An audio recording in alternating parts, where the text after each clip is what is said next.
Behavioral finance explained sounds like an academic topic, but what if I told you it's the invisible force quietly draining your bank account, sabotaging your investments, and keeping you stuck financially even when you feel like you're doing everything right?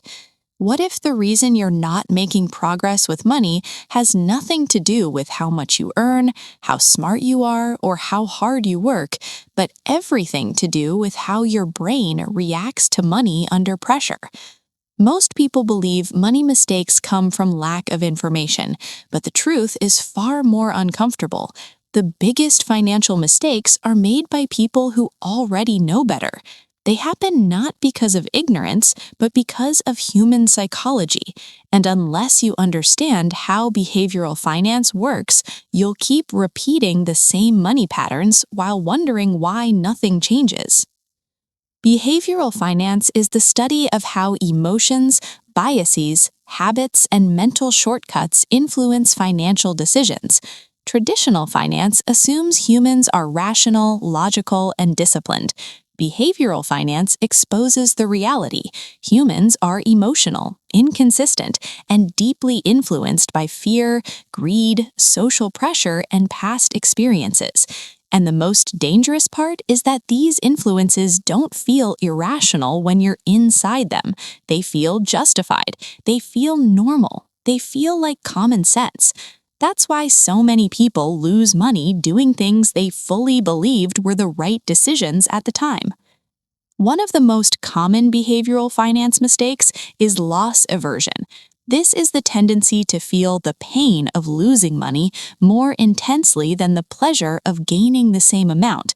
Losing 100 pounds hurts more than gaining 100 pounds feels good.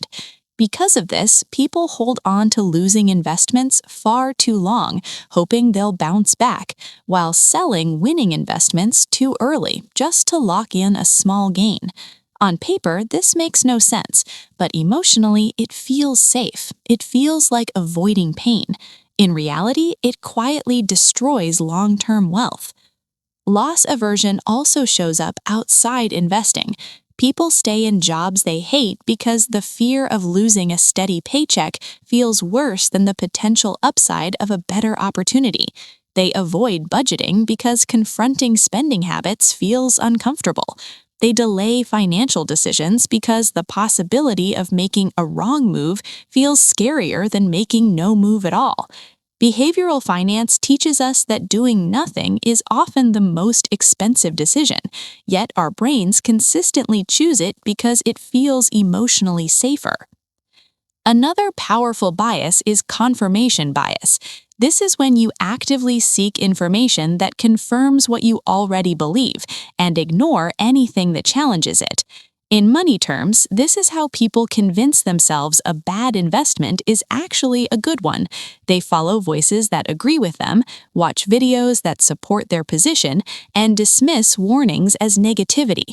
Confirmation bias creates financial echo chambers where bad ideas feel validated and risky behavior feels smart.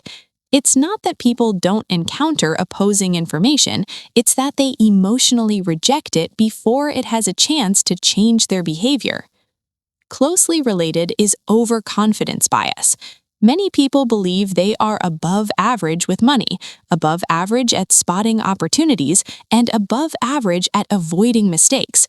Statistically, this is impossible, yet overconfidence pushes people to take risks they don't fully understand, trade too frequently, ignore diversification, and underestimate downside risk.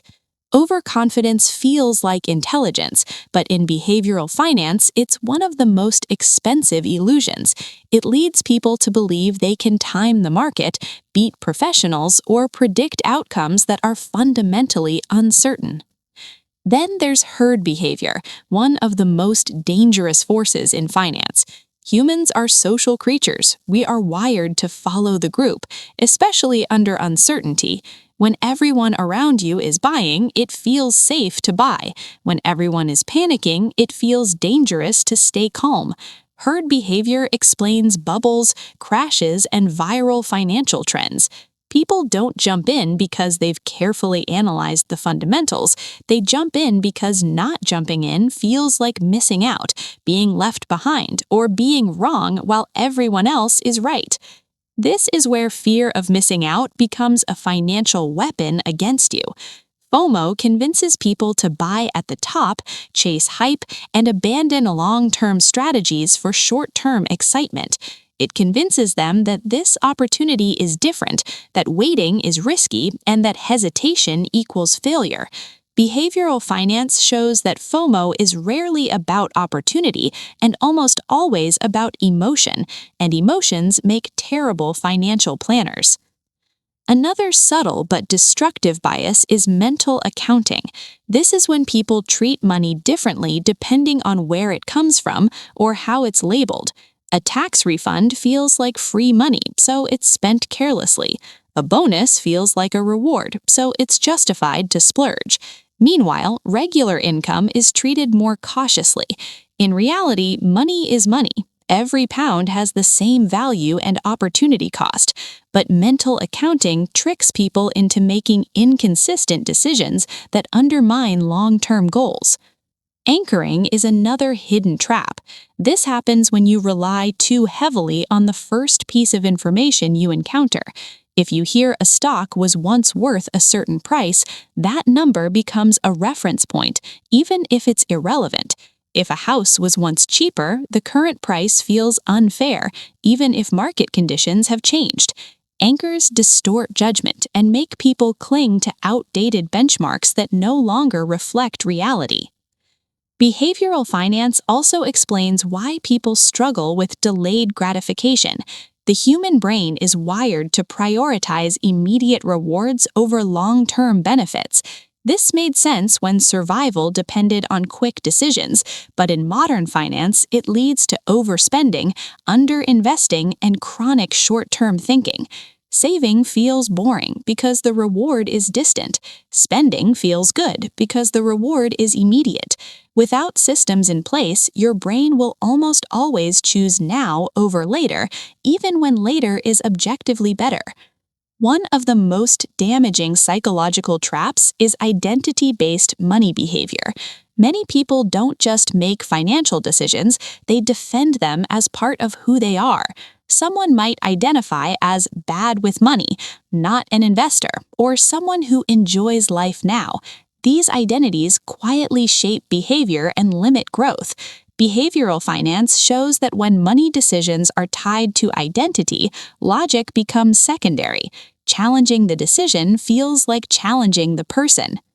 There's also the sunk cost fallacy, which convinces people to continue investing time, money, or energy into something simply because they've already invested so much. Whether it's a failing business, a bad investment, or an expensive purchase that no longer serves them, the logic becomes, I've already put too much in to walk away. But behavioral finance reminds us that past costs are irrelevant, only future outcomes matter. Holding on to avoid admitting a mistake often leads to even bigger losses. Another mistake is emotional budgeting. People create budgets based on optimism rather than reality. They underestimate expenses, overestimate discipline, and assume future versions of themselves will behave better than present ones. When reality hits, the budget fails, and instead of adjusting the system, people blame themselves. Behavioral finance teaches us that sustainable money systems must work with human behavior, not against it. Even financial education alone isn't enough to fix these problems. Knowing what to do doesn't mean you'll do it. Understanding compound interest doesn't prevent impulse spending. Learning about diversification doesn't stop panic selling. Behavioral finance exists because knowledge without behavioral alignment changes very little. The real challenge isn't learning more, it's designing decisions that protect you from your own worst instincts. So, how do you stop making these common money mistakes?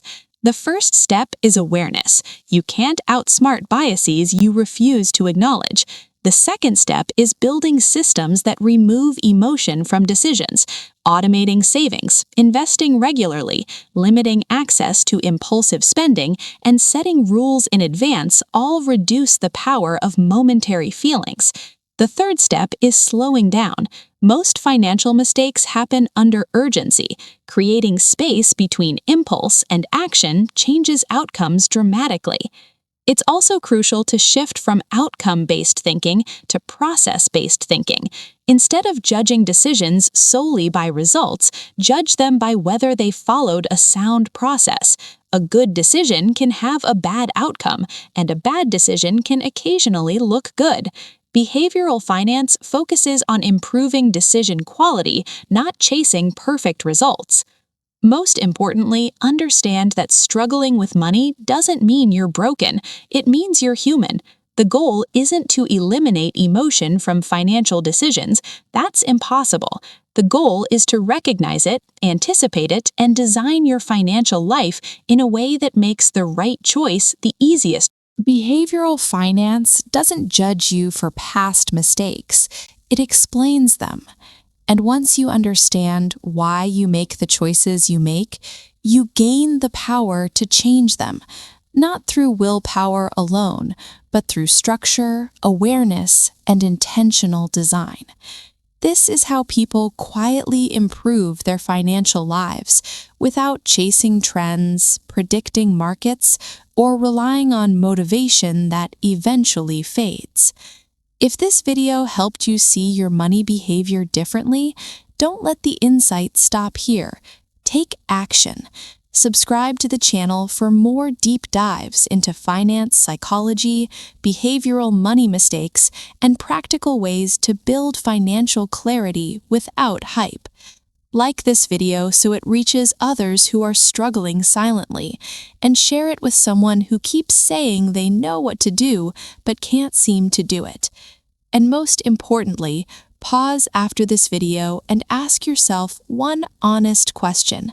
Which of these mistakes have I been making without realizing it? Awareness is where change begins.